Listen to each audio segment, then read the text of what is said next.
షాపులు మీకు వచ్చేసినాయి కదా, ఎన్ని రెండు ఉన్నాయా? మొన్న అయ్యిందా?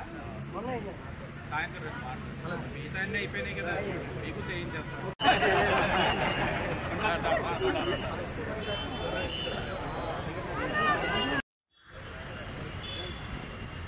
ఎవరమ్మా చేస్తున్నారా? చూడాలి అబ్దుల్లా జరుగుతున్నాడు పైన మన వాళ్ళందరినీ తీసుకెళ్ళి కొద్దిగా ఆర్గనైజ్ చేసుకుని కొద్దిగా క్యారెక్టర్ వాళ్ళకి టాయిలెట్స్ వైరింగ్ కూడా అందుబాటు ఉంటే వాళ్ళు అడుగుతారు.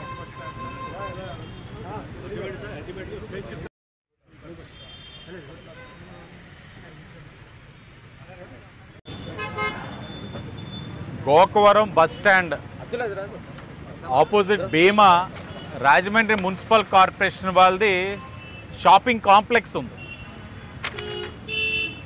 షాపింగ్ కాంప్లెక్స్ ఏ విధంగా ఉందన్నది దారిని పోయేవారు ఒక్క సెకండ్ ఆగి ఏ విధంగా ఉంది. పైన ఉర్దూ అకాడమీ ఉంది, ప్రభుత్వంచే నడపబడే ఉర్దూ అకాడమీ. ఆ ఉర్దూ అకాడమీ కూడా ఏ పరిస్థితిలో ఉందన్నది ఒక్కసారి గమనించినట్లయితే చాలా దౌర్భాగ్యమైన పరిస్థితులు. గత 5 సంవత్సరాలు అధికారంలో ఉన్న వైఎస్ఆర్ కాంగ్రెస్ పార్టీ వాళ్ళని ఒకటే అడుగుతా ఉన్నాం, ఈ 5 సంవత్సరాలు మీరు ఈ రోడ్డు మీదకి ఎన్నిసార్లు తిరిగి ఉంటారు, ఎన్నిసార్లు షోలు వేసి ఉంటారు, ఎన్నిసార్లు ర్యాలీలు ఎట్టుంటారు, ఎన్నిసార్లు మహనీయులు అంబేద్కర్ గారికి నివాళులు అర్పించినప్పుడు వచ్చి ఉండొచ్చు. ఇక్కడ అక్కడ ఏదో షాపింగ్ మాల్ కూడా పిలవలేదు సరిగ్గా, హీరోయిన్ ఏదో రమ్మన్నారట, ఏదో ఈవెంట్కి రాలేదని షాపింగ్ మాల్ని కూడా సౌత్ ఇండియా షాపింగ్ మాల్, ఆ షాపింగ్ మాల్కి ఏదో హీరోయిన్ వస్తే రమ్మన్నారట, ఏదో మీ పర్సనల్ యాక్టివిటీకి రమ్మన్నారంటే పర్సనల్ యాక్టివిటీకి రాలేదని షాపింగ్ మాల్ ఓపెనింగ్ కూడా ఇబ్బంది పెట్టారు. ఇన్ని కార్యక్రమాలు పనికిమాలిని చేశారు, ఇది ఎందుకు చేయలేపారు? చూడండి ఎలా ఉందంటే ఎంత దారుణాతి దారుణమైన పరిస్థితి. చిత్తశుద్ధి అంటే ఇది, ఒక కమిట్మెంట్ అంటే ఇది కూటమి ప్రభుత్వానికి ఉందన్న దానికి నిదర్శనం. 50 లక్షలతో ఈరోజు మొత్తం కాంప్లెక్స్కి మరమ్మతులు మొదలు పెడతా ఉన్నాం. ఆ వాల్స్ ఏదైతే పడిపోయి ఉన్నాయో అవన్నీ కూడా సరిచేస్తూ, పైన స్లాబ్ లీక్ అయిపోయి కిందకు వస్తూ ఉంది, అది సమస్య.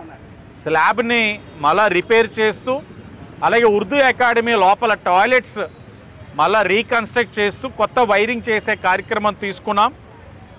50 లక్షలకి ఈ రోజున శంకుస్థాపన చేయడం జరిగింది. నేను చెప్తా ఉంటాను, పదే పదే చెప్తూనే ఉన్నా, నాయకుడు అన్నవాడు 10 మంది వెనకాల జే కొడితే నాయకుడు అయిపోడు.